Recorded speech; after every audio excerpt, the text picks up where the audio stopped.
The morning sun cast long shadows across the cobblestone courtyard of Buckingham Palace as Agent David Rodriguez stepped out of the black sedan. He had been awake since 4 in the morning, going over security protocols one last time. Today wasn't just another assignment. This was the kind of mission that could make or break a career in federal law enforcement. David had spent 15 years climbing the ranks of the Secret Service. He'd protected presidents, prime ministers, and celebrities. He'd worked in some of the most dangerous places on Earth. But standing here in London, looking up at the imposing walls of one of the world's most famous palaces, he felt a different kind of pressure. The diplomatic summit starting today would bring together leaders from 12 different countries. Kings, queens, presidents, and prime ministers would all gather under one roof.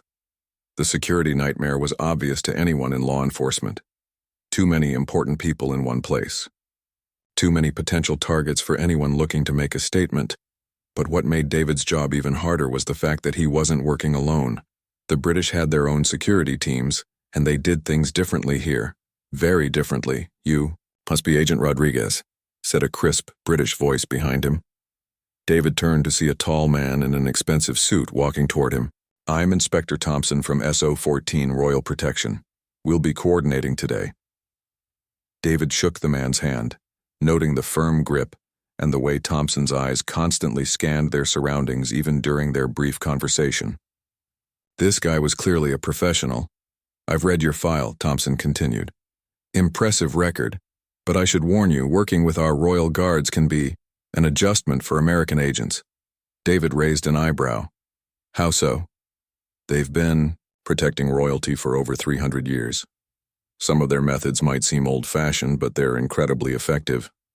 And they take their job very seriously, sometimes more seriously than visitors expect." As if on cue, 2 figures appeared at the palace entrance. They wore the famous red tunics and tall black bearskin hats that tourists love to photograph. But even from a distance, David could tell these weren't just ceremonial soldiers playing dress-up for the cameras. The way they moved was different, purposeful, alert. Their eyes swept the courtyard in practiced patterns, missing nothing. "When you be aware," one of them turned his head. David caught a glimpse of intelligent, focused eyes that seemed to catalog every person, every shadow, every potential threat in view. "Those are Guardsmen Williams and Patterson," Thompson explained, following David's gaze. "Williams there has been with the Coldstream Guards for 8 years. Patterson's newer, but he's already proven himself in Afghanistan before joining the Queen's Guard. Don't let the fancy uniforms fool you. These men are elite soldiers." David nodded, but privately he wondered how effective someone could really be while wearing a 6-pound fur hat and a bright red coat. In his world, blending in was everything. Being invisible was the key to good protection work. The next few hours were a whirlwind of briefings, security sweeps, and coordination meetings. David learned about the palace's layout, the planned routes for the various dignitaries, and the numerous layers of security that would be in place. What struck him most was how seriously the British took their traditions. Everything had a protocol. Everything had been done the same way for decades, sometimes centuries. The Royal Guards didn't just protect people, they embodied living history. "The guards you'll be working with today have training that would surprise you," Thompson mentioned, during one of their walks through the palace corridors. "Yes, they perform ceremonies and stand at attention for tourists, but they're also trained in close-quarters combat, weapons handling, and threat assessment. Many of them are veterans of Iraq and Afghanistan." David was beginning to understand that he might have underestimated his British counterparts. But old habits die hard, and his training had always emphasized staying alert, trusting his instincts, and being ready to act quickly when threats emerged. The intelligence briefings that afternoon painted a concerning picture. Several extremist groups had made threats against the summit. Social media chatter suggested possible attack plans. Most concerning of all, there were reports of unidentified individuals conducting surveillance around the palace in the days leading up to the event. "We've increased patrols and added extra checkpoints," Thompson explained. "But with this many high-value targets in one location, we can't take any chances." David found himself assigned to a position that would put him in close contact with the Royal Guards. His job was to monitor one of the key corridors where the royal family would pass during tomorrow's ceremony. It was an honor, Thompson assured him, as this was typically a position reserved for the most trusted personnel. As evening approached and the final preparations were made, David stood in the courtyard looking up at the palace windows glowing warmly in the darkness. Tomorrow, those rooms would be filled with some of the most powerful people on Earth. The responsibility was enormous. He thought about his training, his experience, and his commitment to protecting others. He'd never failed in an assignment, and he didn't plan to start now. But something about this place, these people, and these ancient traditions made him feel like he was stepping into a world he didn't fully understand. The royal guards he'd observed throughout the day moved with a confidence that came from centuries of tradition. They weren't just doing a job. They were continuing a legacy. David respected that, even if he didn't entirely understand it. As he made his final rounds before calling it a night, David noticed one of the guards standing perfectly still at his post. The man had been there for over an hour without moving, his eyes constantly scanning, his posture perfect despite the weight of his equipment. That's when it hit David that tomorrow wouldn't just be about following protocols and watching for threats. Tomorrow he'd be working alongside men who had dedicated their lives to a level of service and tradition that few people in the modern world could truly comprehend. The stage was set for what would become one of the most analyzed security incidents in recent diplomatic history. But tonight, Agent David Rodriguez went to sleep thinking he understood what he was walking into. By tomorrow evening, he would have learned just how much he still had to discover about the true capabilities of the men who guard the crown. The second day of the summit started before dawn. Agent David Rodriguez was already dressed and ready when his radio crackled to life at 5:30 in the morning. The voice on the other end was tense but professional. "All units, this is command. We have elevated threat levels today. Intelligence suggests possible activity targeting the royal procession. Stay sharp." David's stomach tightened. This was exactly the kind of situation every protection agent dreaded. Too many variables, too many unknowns, and too much at stake to make even small mistakes. The morning briefing painted a picture that made everyone nervous. Overnight, surveillance teams had spotted suspicious activity near 3 different checkpoints around the palace. Social media monitoring had picked up increased chatter from known extremist accounts. Most concerning of all, 2 individuals with fake credentials had been caught trying to gain access to restricted areas. "We're dealing with a coordinated effort," Inspector Thompson explained to the Joint Security Team. "Multiple individuals possibly working together, possibly acting independently. We can't take any chances." David found himself positioned in the Grand Corridor, one of the most critical areas of the palace. This was where the royal family would walk during the afternoon ceremony, greeting dignitaries from around the world. The hallway was long, with multiple entrances and several blind spots that made security a nightmare. His radio was set to Channel 7, the frequency designated for American security personnel. The British teams used different channels, and coordination between the groups was supposed to happen through a central command post. In theory, it was a good system. In practice, it was about to create a perfect storm of confusion. Around noon, the palace began filling with guests. David watched from his position as dignitaries, their security details, and palace staff moved through the corridors in carefully choreographed patterns. Everyone had a role to play, everyone had somewhere specific to be, and everyone was on edge. The royal guards were everywhere, their red uniforms and tall hats making them impossible to miss. But David was beginning to notice something else about them. When they thought no one was watching, their hands moved subtly to check their weapons. Their eyes never stopped moving. These men were ready for trouble. At exactly 1:47 p.m., David's radio exploded with urgent chatter. "Possible threat in Sector 4. Unknown individual moving toward the restricted zone. Can you get a visual? Description? Negative on clear visual. Multiple obstructions. Individual appears to be... Wait, he's moving fast now." David's training kicked in immediately. Sector 4 was adjacent to his position.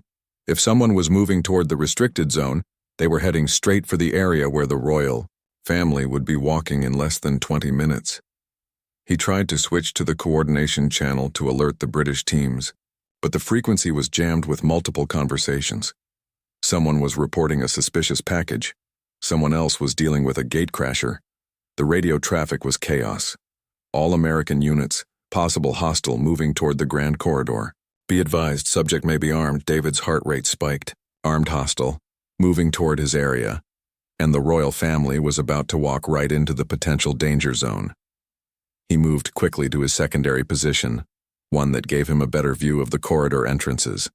His hand instinctively moved to his weapon, checking that it was secure and ready if needed. That's when he saw the man. The individual was moving purposefully down the corridor, dressed in civilian clothes that immediately made him stand out among the palace staff and security personnel. He was tall, athletic-looking, and moving with the kind of confidence that suggested he knew exactly where he was going. But here's what really caught David's attention. The man kept looking over his shoulder, as if checking to see if he was being followed, and his right hand kept moving to his jacket, the way someone does when they're carrying something concealed. David tried his radio again. "Command, this is Rodriguez.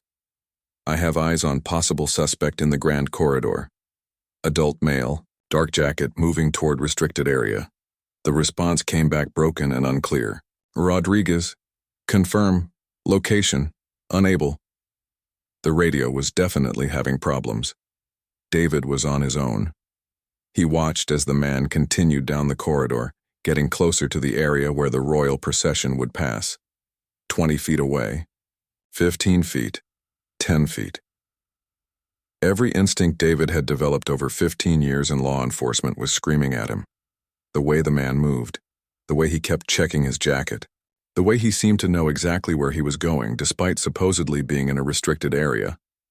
But what David didn't know was that the man he was watching was Detective Inspector Michael Harrison from SO-14, the elite Royal Protection Unit. Harrison was conducting a final security sweep of the corridor, checking sight lines and potential threat positions before the royal family arrived. Harrison was in civilian clothes because his job required him to blend in, to spot potential problems, without being obvious about it. He kept checking his jacket because he was carrying specialized surveillance equipment that needed to stay concealed. And he looked over his shoulder because he was watching for the same threats that David was worried about.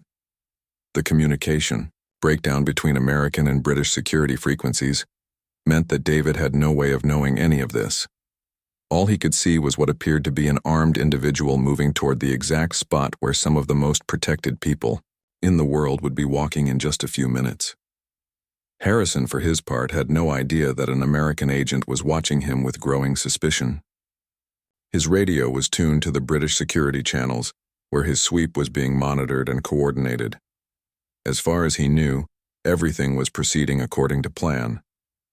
The two men were operating in completely separate worlds of information, each doing exactly what their training told them to do, each unaware that they were about to become part of an international incident. David made his decision. The man was now less than 10 feet from the restricted area. His hand had gone to his jacket again, and this time it stayed there. David couldn't wait for radio confirmation or backup. If this person was a threat, the next few seconds could determine whether people lived or died. He started moving toward the corridor, his own hand moving to his weapon. In just a few moments, two highly trained professionals, each trying to do their job and protect innocent people, were about to collide in a way that would be talked about in security circles for years to come. Neither man realized that they were both on the same side, and that the real danger wasn't each other but the breakdown in communication that had put them in this impossible situation. Time seemed to slow down as Agent David Rodriguez moved into the Grand Corridor.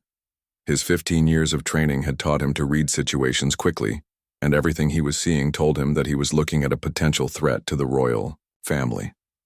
The man in the dark jacket had stopped moving and was now standing directly in the path where the royal procession would pass in just minutes. His hand was still positioned near his jacket, and David could see him scanning the corridor, in a way that seemed tactical rather than casual. David's mind raced through the possibilities. Was this person conducting surveillance for an attack? Was he positioning himself for the perfect shot when the royal family appeared? Was he about to pull a weapon and start shooting? The radio chatter in his earpiece was still broken and confusing. Multiple voices talking over each other, reports coming in from different areas of the palace, and no clear coordination between the various security teams. David felt completely cut off from support. He made the decision that his training demanded. Better to be wrong about a threat than to be right and do nothing. "Stop, federal agent," David shouted as he drew his service weapon. "Get your hands where I can see them." Detective Inspector Harrison spun around, his mind immediately processing what he was seeing. An armed man in a suit, pointing a gun at him, claiming to be a federal agent. Harrison's first thought was that this was exactly the kind of attack they had been warned about. Someone impersonating law enforcement to get close to the royal family. The corridor erupted in chaos. Palace staff who had been quietly going about their duties suddenly found themselves in the middle of what looked like a gunfight about to happen. Some dropped to the floor, others ran for the nearest exits. "I said, get your hands up," David shouted again, his weapon trained on Harrison. "Now." Harrison raised his hand slowly, but his mind was working furiously. As a member of SO-14, he had been trained for exactly this kind of situation. Someone claiming to be law enforcement, but potentially being a threat to the people he was sworn to protect. "I'm a police officer," Harrison said clearly. "Detective Inspector Harrison, SO-14 Royal Protection. You need to lower your weapon." But David wasn't buying it. In his experience, people claiming to be law enforcement were often the most dangerous threats. Anyone could say they were a cop. And if this man really was British police, why wasn't he in uniform? Why wasn't he responding to radio calls? Why was he in civilian clothes in a restricted area? "Prove it," David demanded. "Show me." Identification. Slowly. This was the moment when everything could have been resolved peacefully. Harrison could have shown his credentials. David could have verified them. And the misunderstanding could have been cleared up. But that's when Guardsman Robert Williams entered the picture. Williams had been stationed at the far end of the corridor, monitoring one of the side entrances. When he heard shouting and saw an armed man threatening what appeared to be a civilian, his training took over immediately. Unlike the American and British security teams, the Royal Guards didn't suffer from communication problems. Their chain of command was clear, their responsibilities were absolute, and their training was focused on one simple principle: protect the royal family at all costs. Williams saw an armed individual threatening someone in the corridor where the royal family would soon be walking. He didn't need radio confirmation or backup authorization. His duty was clear. Moving with the silent efficiency that had made the Royal Guards legendary, Williams approached from David's blind spot. His tall frame and ceremonial uniform might have looked impressive to tourists, but right now he was operating as the elite soldier he truly was. David was completely focused on Harrison, trying to assess whether the man was a real threat or just someone in the wrong place at the wrong time. His peripheral vision caught movement, but he assumed it was more palace staff fleeing the area. That was his mistake. Williams had trained for this exact scenario countless times. An armed individual, threatening people in the royal residence. The techniques he had learned weren't theoretical. They were proven methods developed over years of real-world experience. The guardsman moved into position behind David, calculating angles and timing with the precision of someone who had drilled these movements thousands of times. He could see that David's attention was completely focused forward, making him vulnerable to approach from behind. "Sir, I need you to lower your weapon," Williams said in a calm, authoritative voice. David's blood ran cold. Another voice behind him. Another potential threat. His worst-case scenario was playing out exactly as he had feared. Multiple individuals, possibly working together, potentially surrounding him. He couldn't turn around without taking his weapon off Harrison, who still hadn't shown proper identification. He couldn't cover both directions at once, and the royal family was due to walk through this corridor in just minutes. "Federal agent," David called out, hoping that whoever was behind him would understand. "I'm handling a security situation here." But Williams wasn't backing down. In his world, someone pointing a gun at anyone in the royal residence was an immediate threat that had to be neutralized. It didn't matter what they claimed to be or what justification they thought they had. "Sir, you are in a restricted area with a drawn weapon. I need you to put it down immediately." The tension in the corridor was electric. 3 highly trained professionals, each absolutely convinced they were doing the right thing, each seeing the others as potential threats to the people they were sworn to protect. David could feel sweat running down his back despite the cool air in the palace. His radio was still crackling with confused chatter. Harrison was standing perfectly still with his hands up, but David could see the man's eyes calculating, planning, waiting for an opportunity. And behind him, Williams was moving closer. Tator. Next few seconds would determine whether this situation ended with handshakes and explanations, or with an international incident that would be studied in security training courses for decades to come. None of the 3 men realized that they were all on the same side, all trying to protect the same people, all victims of a communication breakdown that had put them in an impossible situation. The stage was set for a confrontation that would happen so fast that security cameras would need to be slowed down frame by frame for investigators to understand exactly what had occurred. What happened next would be analyzed by security experts around the world, broken down frame by frame from multiple camera angles, and used as a training example for years to come. But in the moment, it happened so fast that the human eye could barely follow it. Agent David Rodriguez was caught in an impossible situation.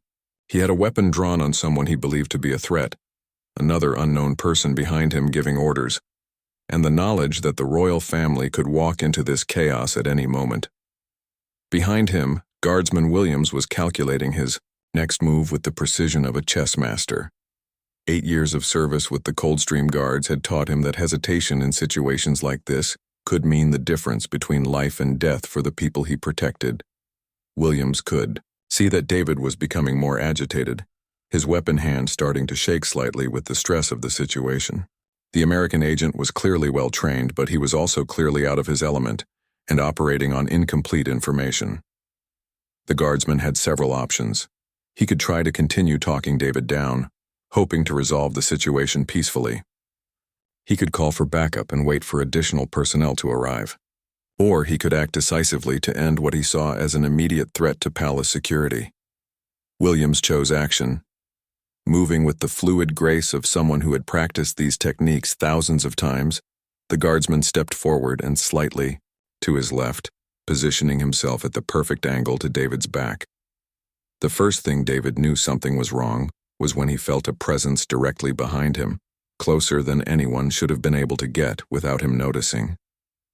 His training screamed at him to turn around, but doing so would mean taking his weapon off Harrison. That moment of hesitation was all Williams needed. The disarmament technique Williams used was something he had learned during his advanced combat training, refined through years of practice, and perfected through real-world application in Afghanistan before joining the Royal Guard. It was designed to neutralize an armed threat quickly and efficiently, while minimizing the risk of the weapon being discharged. Williams's left hand shot forward like a striking snake, his fingers wrapping around David's wrist with a grip that felt like steel. At the same moment, his right hand came up and over, striking David's forearm at precisely the right angle to disrupt his grip on the weapon. The move was called a spiral takeaway, and when done correctly, it used the attacker's own strength and momentum against them. Williams twisted David's wrist in a direction that human joints simply cannot resist, while simultaneously applying pressure to nerve points that caused the hand to open involuntarily. David felt his weapon being torn from his grasp before his mind could even process what was happening. The pain in his wrist was immediate and intense, not because Williams was trying to hurt him, but because the human body cannot resist the leverage and joint manipulation of a properly executed disarmament technique. But Williams wasn't finished. Taking someone's weapon was only the first step. The second step was making sure they couldn't try to take it back or reach for a backup weapon. As David's service pistol clattered to the marble floor, Williams smoothly transitioned into a control hold. His left arm came around David's neck, not in a chokehold, but in a position that controlled the American agent's balance and movement. His right hand maintained control of David's dominant arm, preventing any counterattack. Within 2 seconds of making his first move, Williams had David completely immobilized and disarmed. The entire sequence was captured by 3 different security cameras positioned throughout the corridor. Later analysis would show that from the moment Williams made contact to the moment David was on the ground, controlled but unharmed, exactly 2.8 seconds had elapsed.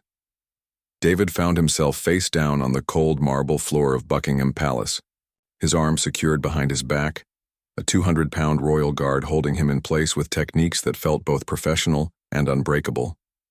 "Don't move," Williams said calmly. "This situation is under control." For David, the experience was completely disorienting. One moment he had been in control of what he thought was a dangerous situation. The next moment he was on the ground, weaponless and completely at the mercy of someone he had never even seen coming. The speed and efficiency of the disarmament was shocking to someone who had always prided himself on his own combat skills. David had been through extensive defensive tactics training, hand-to-hand combat courses, and weapons retention programs. But nothing in his experience had prepared him for the level of skill he had just encountered.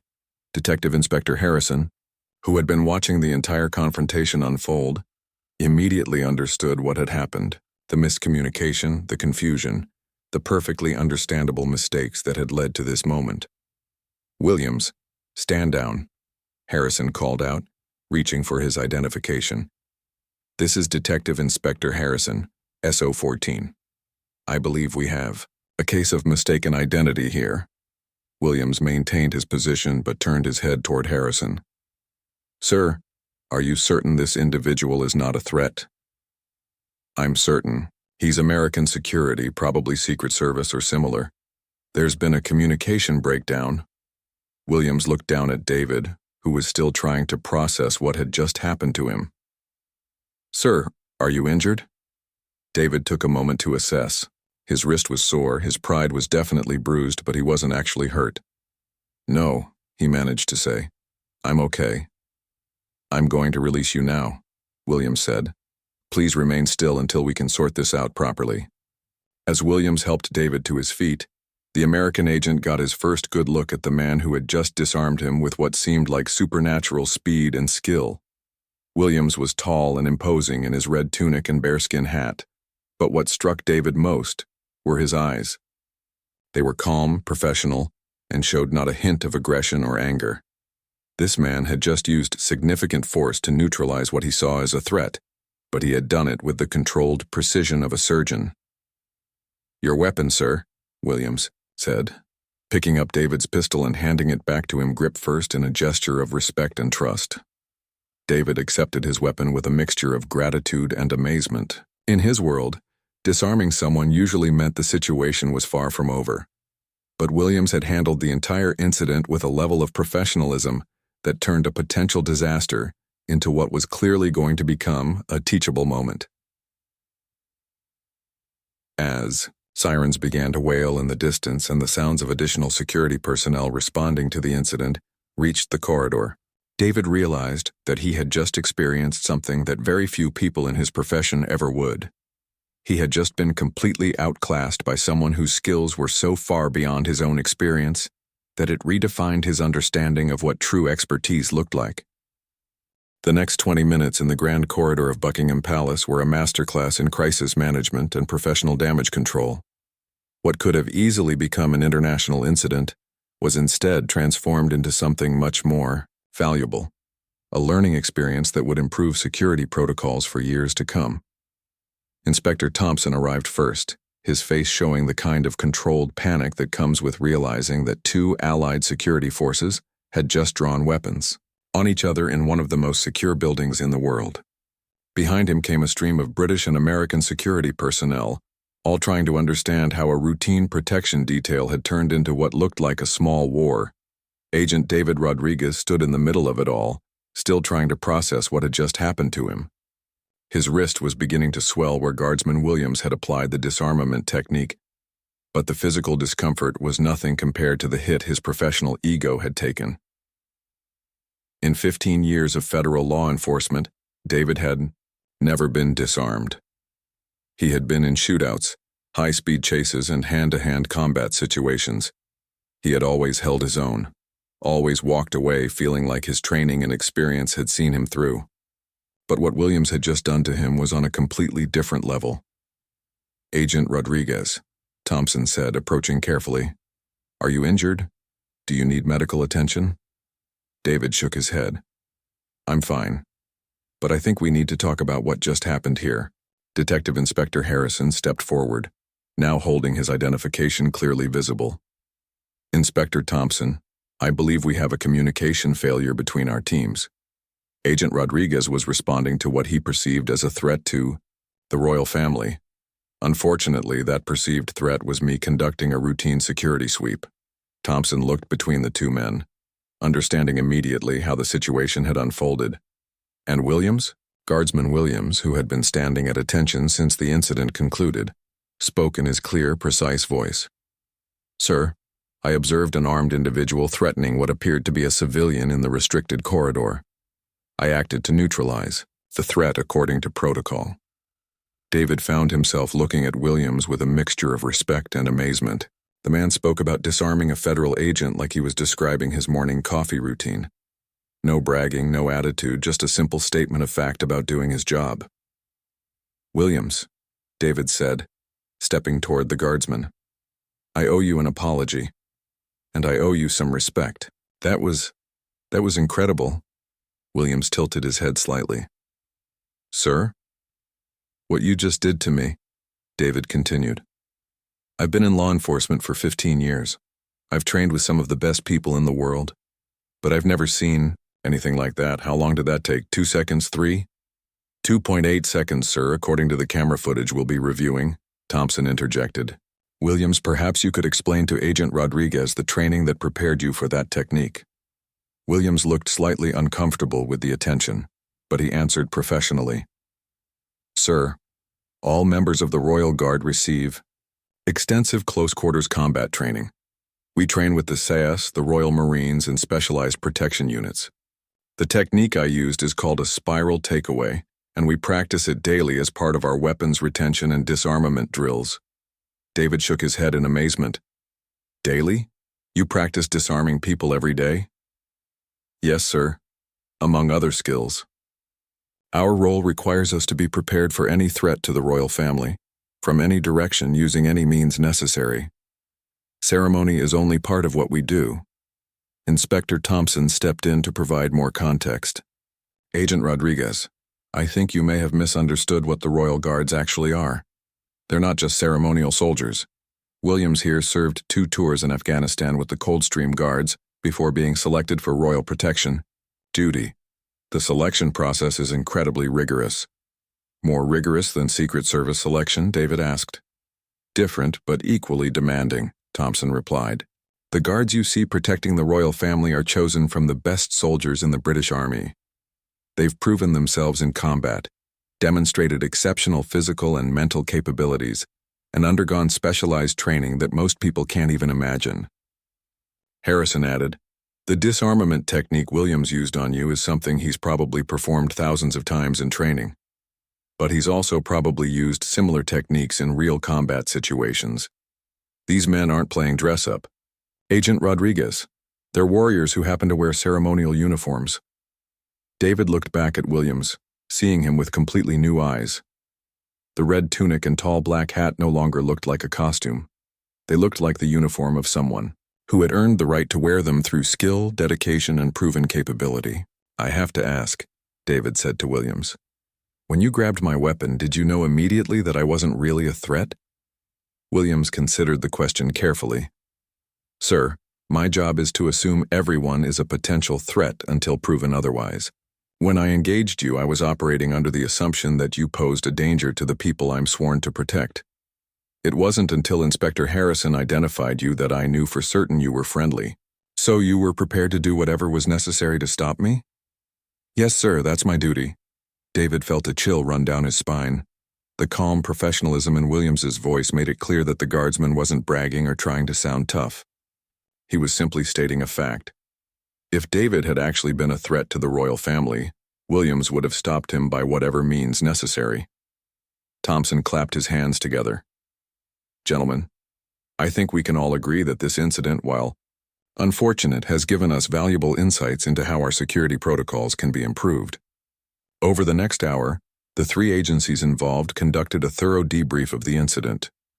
They analyzed the communication failures that had led to the misunderstanding, reviewed the response protocols that had escalated the situation, and discussed ways to prevent similar incidents in the future. What emerged from those discussions was a new appreciation for the different approaches to security that each organization brought to the table. The Americans brought technological sophistication and extensive experience with diverse threats. The British brought centuries of tradition combined with cutting-edge training and unwavering dedication. David found himself spending most of the debrief session asking Williams questions about Royal Guard training, tactics, and capabilities. The more he learned, the more impressed he became.